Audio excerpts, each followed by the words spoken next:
Hey my scrappy friends, it's Melinda Sweetman here with you. I just jumped on real quick to let you know there is a live voiceover coming, and then I will finish the video with a voiceover. Hope you enjoy. Hello my scrappy friends, big welcome to my YouTube channel today. This share is part of the Tracy Reed's Design Bookish YouTube Hop. This is my second share using this collection. It's so super fun. If you see my first one, you would have seen that I got an advent calendar for Christmas from my family of books.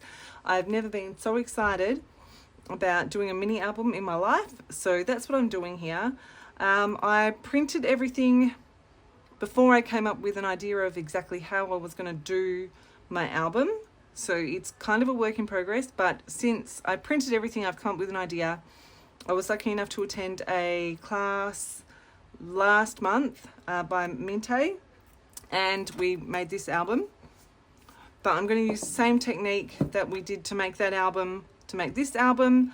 The only difference is I will not be binding all this until I finished it, because I can't add pages. Well, I probably could, but I think that would make it more difficult. So I'm going to kind of do the best I can and keep all these pages together. I've got one book a month that I'm so excited to open, and I will review them. I've printed labels for each month. This is from one of the 3x4 journaling cards I've just typed up each month. Same font, printed that out. I've also printed out a bunch of these labels, and I'm going to get each of, so my family all picked out the books for me. They picked 4 each. I'm going to put on there pick by who and why they chose it. And then I've got this that I can fill in after I've read the book: title, author, overall rating, and maybe some journaling. So the pages are probably going to be pretty simple and ish. I'm not sure, because there's lots of pretty embellishments, but I'm just going to get started and I will walk you through my process as I go. Okay, so I am going to start cutting things up and sticking things together. I'm just making sure that these are all measured correctly. This is the January book that I received. It is called The Governess by Wendy Holden. If you've read it, let me know what you think without giving away the plot. I haven't started it yet. My husband picked this one out, and when I asked him for why he picked it, he said because he thought I would enjoy the story. But funny story, I've printed a bunch of the labels, the little labels that you'll see that he's written on. And I didn't explain myself properly when I gave it to him. I said, I want you to pick one of these, right, that like you chose it and why you chose it. I was talking about why you chose the book that you chose, but I wasn't very clear. And he wrote that he chose the label that he chose because of the cactus on it. So Tracy, he likes your cactus. But yeah, I thought that that was just a funny little extra, and I have included that in my page as well. You will see in a minute. So what I'm doing here is building the pages in my album. I've got chipboard, and then I've got some, I think it's 80-pound cardstock that I have covered the chipboard with on one side and created a hinge on, it's on the left hand side. It'll be on the left hand side of each page, and it's like folded towards the back. So you'll see as I go that there's like a flap on the left hand side of every page, and that's why. I am just, like I said, I printed everything before I decided exactly what I was going to do. So I'm just trimming everything down, making sure it's nice and square and straight.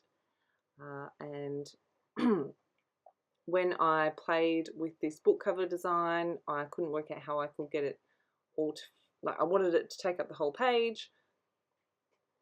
Ideally I wanted it to take up one side, but obviously it's a bit big. But this works perfectly. You don't lose anything at all with this, with the join, which I thought was really handy. It's still easy enough to read. So here I'm working on the left hand page. You can see I'm just adding that cardstock. I'm going to trim that down, make sure everything's nice and square.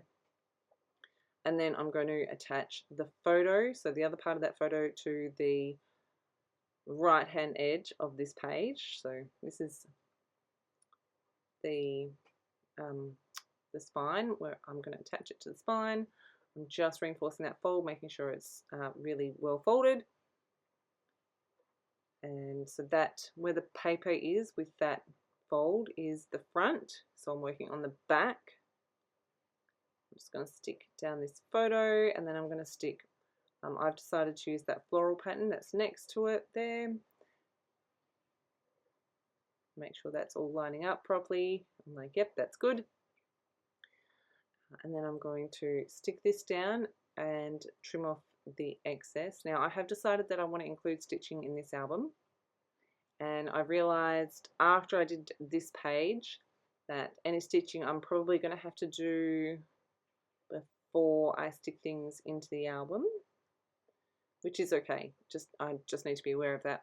Obviously I wouldn't be able to stitch along this line that I'm going to stitch on if I had already attached the front. But there you go, I've done that same blue that I used on the front, and I've done a zigzag stitch down that join. Happy with how that's looking. I've got my little label here again. I'm being careful with where I'm placing my adhesive, knowing that I want to bring stitching in. So I'm just going to attach that there, trim off the excess. I don't do heaps on this page either. You can see I'm like, oh, it's a tiny bit too big, but there's a big enough gap here that it will fit. It's like, how can I add my journaling, like these little labels in? So I'm like, that actually works really well. I'm going to add on the title and the author.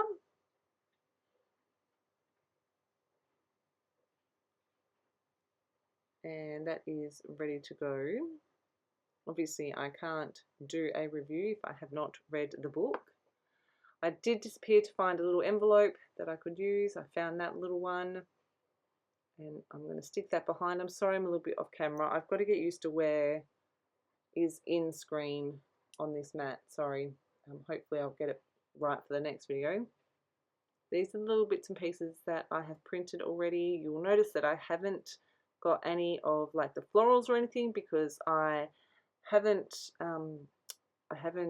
pulled my Cameo. Well, my Cameo sits on my desk, but I haven't had a chance to send anything through the Cameo, and I really don't want to fussy cut florals. So I am at the stage where I kind of need to print the rest of the ephemera so that I've got all those beautiful florals to work with. But I've been able to find ways to work around it, so I'm happy. Alright, so I'm just adding this little glassine bag. I'm adding it straight to the back of my journaling card. I'll just take out those two, I'll take out those two little tags when I go to do my journaling. I discovered as I was setting up this album and looking at my books that I do have a to be read pile. I never realised I did have a to be read pile, so that's definitely an interesting thing that I learned about myself. Something, yeah, that I was totally unaware of. And then I wanted to carry that colour over to the right hand side, so I found this label and it says less worry, more, hang on, let me find it. This pages are sitting right next to me because I've got some more to work on. And can I find that one? Apparently I cannot. There it is. Read more, worry less. So I've cut that one in half. I'm just going to pop that here. I am going to fuss with it a bit later so that I can tuck the bottom part of this under the month label. I can't remember if I leave that in or not. And that's all just lined up with the right hand side of the page. I'm going to stick down my journaling card here.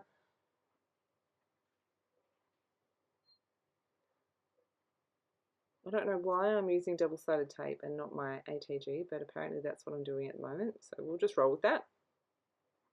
I decided to add this a little bit further over so that I can add in this little flag. I'm going to add some stitching to that and to the January label down the bottom on the right. Yeah, I did leave this in, so I just lift everything up so that I can slide that under there. Done. Then I'm going to take it off screen and do my stitching. I'm just trying to work out exactly where that bag is so that I don't sew everything into place. And here's the test. I'm like, please tell me I haven't sewn it in. Haven't. Excellent, winning. So you can see I've got my long threads here. I left those intentionally. Here are my little glittery enamel dots that I'm adding. There is a list in my description box below with everyone that is playing along with this YouTube hop, so make sure you follow along. There is lots and lots of inspiration. Apparently we're all readers, and this collection is on sale at the moment, so make sure you head over to the store to grab it while it is on sale. Brand new collection, super fun, especially if you're a reader. As always, I'd just like to say thank you so much for choosing to spend your scrappy time with me. I really truly do appreciate it. I hope the new year is treating you well so far. We're like not quite a week in, but I hope it's been good to you so far.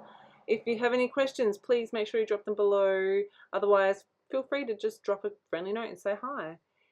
Otherwise, have a fantastic scrappy day, my friends. Enjoy the YouTube hop, and I shall see you in my next process video. Have a great day.